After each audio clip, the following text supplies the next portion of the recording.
Good morning. We are here today with some local industry business partners, and we will be having a panel discussion on our business and service pathway. And so we're going to start this morning out just having each one of you introduce yourself with your name, the title, and the company that you work for. And then once we get through that, we will start facilitating with individual questions. And thank you all so much for being here today, and thank you, Life Church, for hosting us. Yes. Thank you. My name is Beth Thacker. I'm a wealth management advisor. I am an independent contractor, but I am contracted through Northwestern Mutual. My name is Jane Femminella, and I'm the owner of the Canine Crunchery and Chief Baker. We're a local-based, all-natural dog bakery and pet boutique. Along with having our bakery and boutique, we also wholesale, and we have a really cool website too. So, my name is Lana Converso. I'm the Director of Marketing and Social Media at Midway Village Museum. We are Rockford's History Museum, a nonprofit. We're off of Guilford Road. Thank you for being here. We really appreciate it. Beth, we're going to start with you and ask you some specific questions on education. What was your education to get to where you are today, and what do you would you say is a necessary education to have the career that you have? So I have a master's degree, and when I started in this career, but it was not necessary to have a master's degree. You can work in the financial services business without a degree. But one of the nice things with a company like Northwestern Mutual, they will pay for your education and give you continued education. So I earned 5 designations after I came into the business, and that was paid for by Northwestern Mutual. What else? Very nice. Good to know that. There's a lot of perks. There's a lot, yeah. Students can actually gain through the company. And that's something that I think is important for kids to know with the expenses of college today. That's awesome. Right. And to know that there's so many opportunities. You can get into this business without, you don't necessarily have to have a college degree. It will take you further if you do, right. But you can get into this industry without one. So Good I just wanted know. to make sure that, because some kids don't want to go. Right, right. Awesome. So, Jane, I would like to ask you, what made you pick your area of study? Your business is very unique. I think I love it. How did you land there? What was your path to get that in the place that you're at today? well, my path is I do have a Bachelor of Science in Education with a background in LDBD, and so, you know, with having that background, I've always had that desire to help special needs. And so throughout my adult years, I have adopted special needs dogs.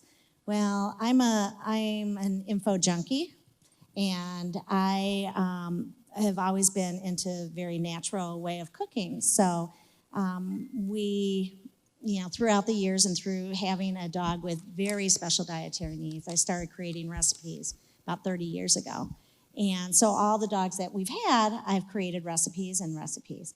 Well, I've taken the education background now, and I've really applied it to my business. So, you know, I have to think 6 months ahead. I have to have the creation 6 months ahead, much like I did in the classroom. I had to have goals and objectives. And so my background in education has helped me tremendously with what I do with my business. And it really helps get the creative side of me out too.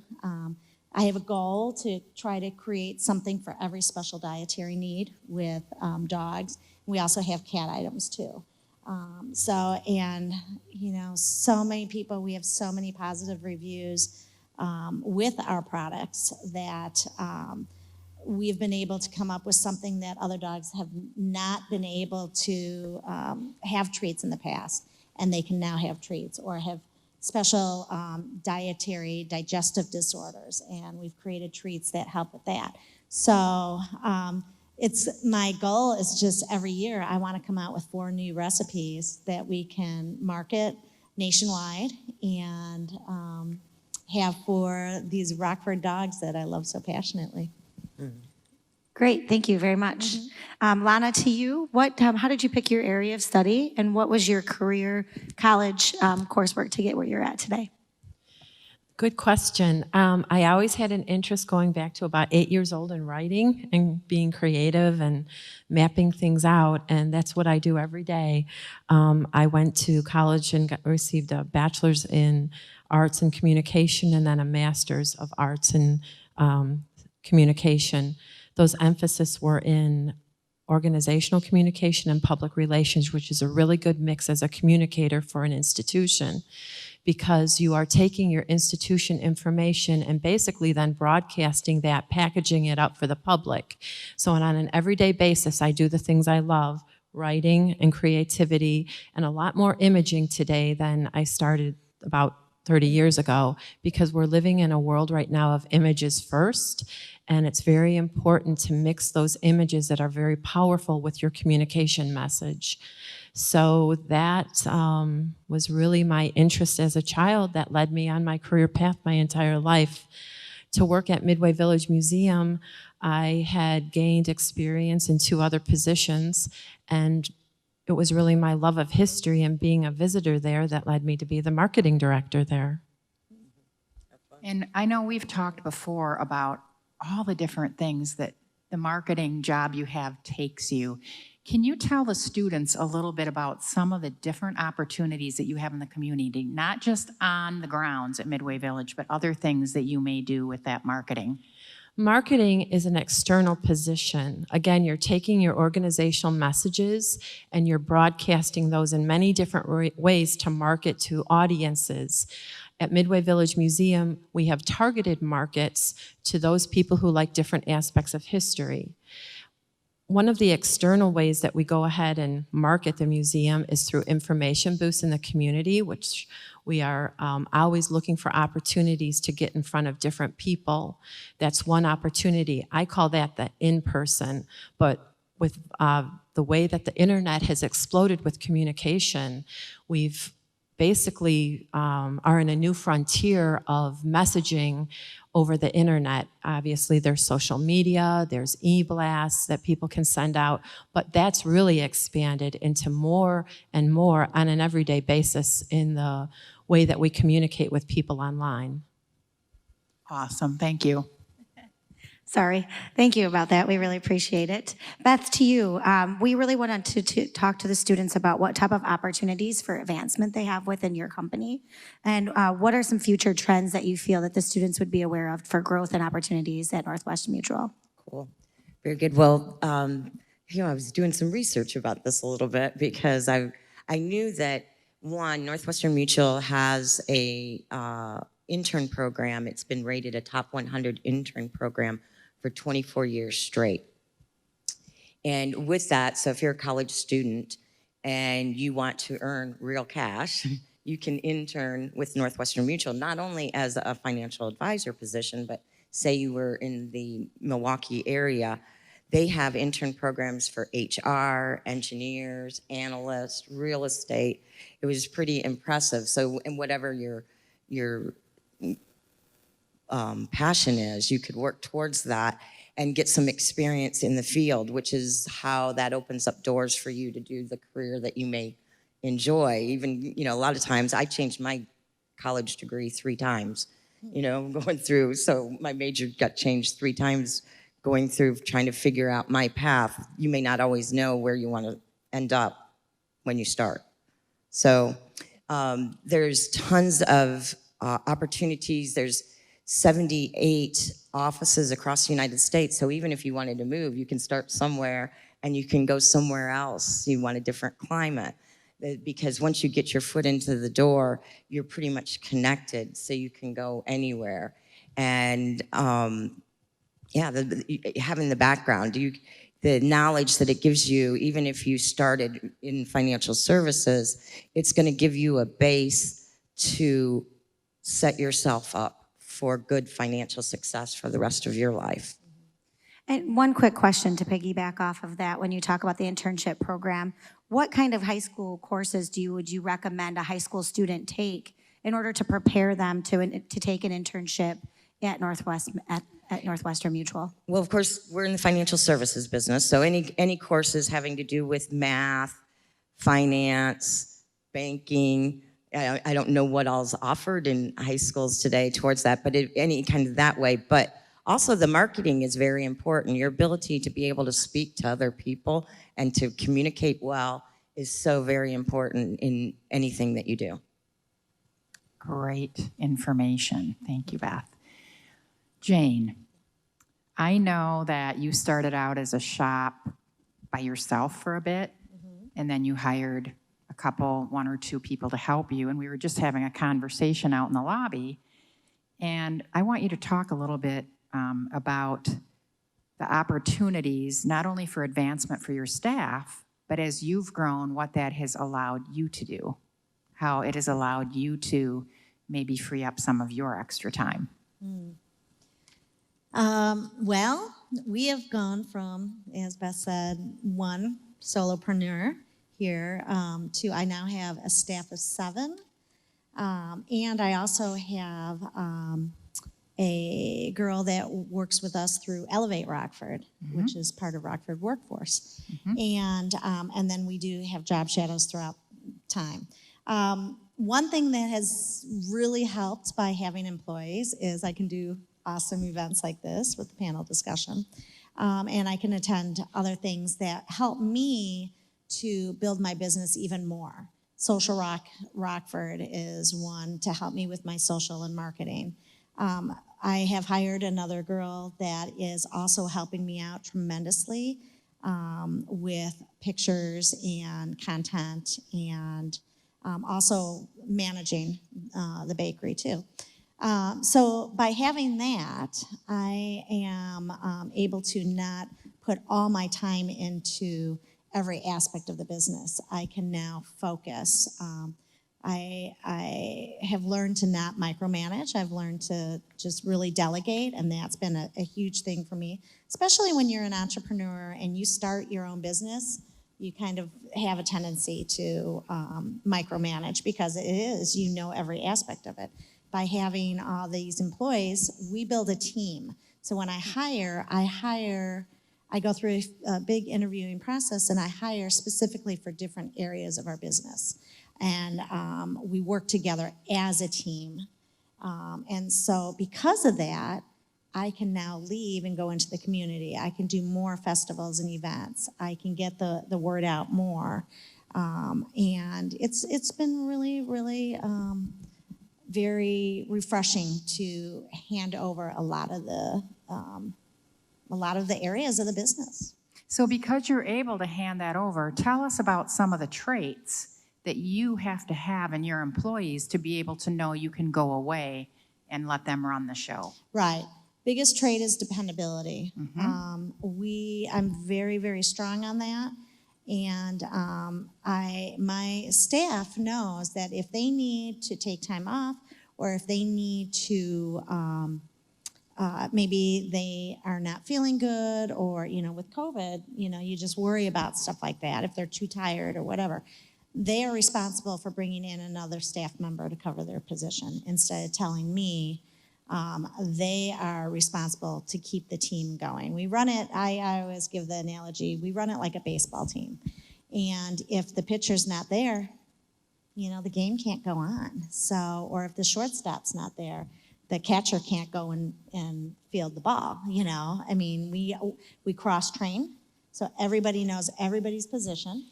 And we do a lot with team building. And so if somebody's having an off day and they're there, off day emotionally, then we all build them up. So, that's been a nice thing. It's been very refreshing. And the traits, dependability is number one. And then we take it from there. Most of it is on the job learning. Awesome. Thank you so much. Oh, you're welcome. Thank you very much for that. Lana, so for you, can you give us some ideas for your opportunity for advancement in the marketing career, kind of how you started and then advanced your career from the beginning to where you're at today? Career advancement in marketing right now is very much exploding with, again, online marketing, strategy building with communication online. I have to admittedly say I never realized that was going to happen with going into marketing communication, and I'm very fortunate that over the course of my lifetime after I graduated from college, there's always been a need for communication marketing. I did a bit of career building originally. Starting out in college, I wrote for the newspaper. I worked at the radio station.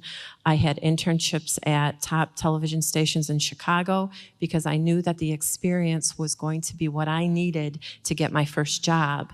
I was very strategic too in looking at career advancement at an early age, and that was all about skill building. I felt like the more skills I could do in marketing, the better I was as far as being a candidate for a position when I went into interview. What led me to Midway Village Museum, again, was my passion for history. At that point, I had, I think, about 15 years of experience. And again, always in every job, learning and growing, because when you choose a career, the learning and growing doesn't stop. You have to stay on top of your field, your game, your whole life. And that's why it's important at a young age to do some outreach and start doing some career searching on what your talents are and what you like to do. Because once you really get that in you, you understand what you would like to do with your life. And it's a lifelong process then, and you enjoy it. And I like to encourage the youth that come across my department and make sure that I explain those things to them, because I think it's important life skills to also understand how to go into a career that you enjoy. I love what you just said, because we heard earlier that students do change their minds a lot, which is okay. But if you go out and you do job shadows and you do internships and you have guest speakers in your classrooms and you go on company tours, you can kind of get a feel for the different jobs here locally that are available, which help you. Sometimes you may go into an internship and not like it, and that's okay. But if you don't take that opportunity, then you don't know. So I like what you said about being prepared and researching and doing internships. Okay, this is a question that students always like to ask us. We want to talk a little bit now about the salary and the benefits in the different positions within your organizations. And then maybe if you can go into if there's level entry versus degreed positions. So Beth, can you tell me a little bit about salary and benefits and the difference between entry-level, skilled, and non-degreed positions? So if you start out in the financial services business as a financial advisor, depending on where you start, what company you start with, you may start out at an entry-level salary of somewhere around $35,000. In my particular place, I'm an independent contractor, so I built my own business from scratch. So I think the first year I was in the business, I made something like $25,000. But there's people that, fresh out of college, that I know that are at Northwestern Mutual that are generating over $2 million in revenue per year now. So while you may start out at a lower salary, you have no ceiling, and you can generate as much money as you're willing to work and build a team. I liked what was said earlier about building a team. I'm building a team around me the same way. And so you may generate a lot of revenue, but you also have other salaries. So, you know, it could be as low as $25,000. It could be, some places will start you out at $50,000 for your first year in the business. But like I said, if you go on your own, then the sky's the limit. Thank you. And we're going to ask the same question, Jane, to you and also to you, Lana. So if you just kind of want to tell us in your organizations and businesses, that would be awesome. Okay. Our organization is a little different because we're not a big business. We're more of a craft on adrenaline. So we don't have salary. We are hourly. And we start everybody off at the same base hourly pay. We do 3-month, 6-month, and 1-year reviews, and then reviews yearly after that. Most of my employees have stayed from the beginning, so I think we must be doing something right. We do a lot of employee incentives, though, because we're not hourly. And with us, all my positions are part-time.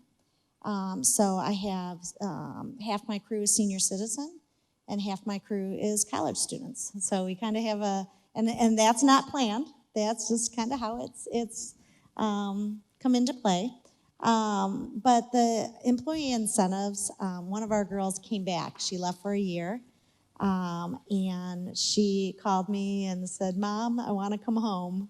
And one of the things that she's told the other 2 new girls that she loves so much about our business is the employee incentives. So, it might be gift cards for, coming early for 1 month straight, or going the extra yard for 3 weeks, or last weekend we bought lunch for everybody because Friday was a tremendous day at our store, along with getting me ready for Rockford City Market. And they were a fantastic team. And my weekend crew is all new girls. They've all been with me for less than 3 months, except for the one that came back. And so, the employee incentives for us, I think, is a key. I think the way that we do the reviews and the increase in wages has really been something that's good. It gives them incentive. So, yeah. Thank you so much. Lana? In the marketing and communication field, the salary ranges are very different depending on where you work. There is nonprofit sector and for-profit sector. Typically, the nonprofit jobs don't pay quite as much as the for-profit, but as you proceed with your career, you certainly can make a good earning based on your skill level, what you can bring to the institution, and also the results that you have as a marketing person. Because many times your evaluations in your job are directly tied to your salary. So if you are showing results for the institution that you're working for, and you can do analytics that show that, that's important to your salary, no matter where you work in the field. Do you know what the range would be for nonprofit versus profit? The ranges vary so much between the institution and the region where you live. I think starting salary right now, I think is probably around $20,000. And again, it can just vary depending on the region and your educational level and the institution. Perfect. Thank But you. Can I go on with a little bit more about this? Absolutely. I was please. reading entry level. Entry level jobs are jobs that you can go ahead in marketing and actually have before you graduate. I'm an example of that. I worked for a local hospital in their marketing department as a college student, and that was my start. So I would say entry level, you don't necessarily need a degree to work in marketing. Then there is the skilled, which you are graduated from college and you're bringing those skills and you're kind of the newbie. But you're, again, learning and gaining that experience that can lead you down your path to another job. I believe when I think about the degreed professional, the experienced, that's a person who can work in their institution and find the opportunities and is the development of the marketing strategies. You are sitting down, creating the strategies for implementation. So then, of course, with that skill, they'd be making more money. So the kids that are taking graphic arts classes and those marketing types and business classes, those will help you, because when you bring those skills from the classroom into the workforce, you're already one step ahead of everybody else. So when you think about what you're going to do for your elective classes, be thinking about kind of what you like and then sign up for those electives. Very good. Yes, thank you. Very, very good information. We really appreciate that. One of the next things, we're just going to ask some questions about the business culture and additional advice that you would give students that are choosing these career pathways. What interests you the most about this career? And when you were selecting your career, was there a big importance in a life balance along with your career selection as well? Lana, we'll start with you on this one. I am going to direct my answer to the life balance to begin with, because when I was a college student interested in writing and creating stories, I thought news reporter. But when I looked at the fact that I'd have to move around the country, I thought, I also want a family. And I decided I don't want to do that. I'd rather get a job in writing and being creative and coming up with creative projects to market an institution and be their storyteller, because I can also have a family. So that was important to me very early on. Jane? Yeah, I like what she was saying. I like what she was saying. I think with life balance comes a really good career culture. And when you have a good life balance, and that is, looking at the job, seeing if this is something that's going to be good for you personally and good for those around you too. Because when you leave your job, you come home, and you want to have a good balance. But I think when you have a good life balance, you're fulfilled within your job. The culture within our environment at our bakery is, like I said before, I like to build the culture, have the culture as a team.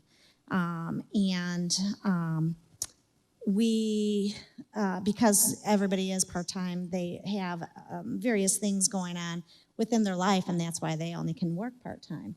And by having a good team and having a good positive work culture within our bakery, everybody can kind of leave and feel really good about what they did during the day and then go on to their lives and still have that really positive, enriched feeling full of gratitude, So I think that's the culture that I like to just kind of raise my bakery in. Hey, Beth, I'm going to ask you something a little bit differently. First of all, what interested you the most about the career? And then secondly, what do you find at Northwestern Mutual that makes your company unique? Good question. So from a very young age, I always knew that I wanted to serve people. I wanted to help people. And throughout all the different jobs that I had before I became a career changer, I came to Northwestern Mutual because they are a mutual company. They are not a stock company. And what that means is that all of the profits they make come back to the policy holders. And so they share the profits back to the company because their number one priority is to always do right by the client. And that they're 165 years old and they've been around for years, and they don't always just say that, they walk the walk. You can tell it from the top down, the environment that they create, the annual meetings that they put on for us, the education they provide us. It's always about doing the right thing. So that's the culture they're creating. It's pretty powerful. Great, thank you. I think one last question for all of you, which will is, what advice would you give a young student that is going to listen to this panel and choosing their career pathway and how they end up starting? What advice would you give them at where you're at in your career now? I'll start. My advice to a young student would be to do some research on what you love to do and how that fits into the job market.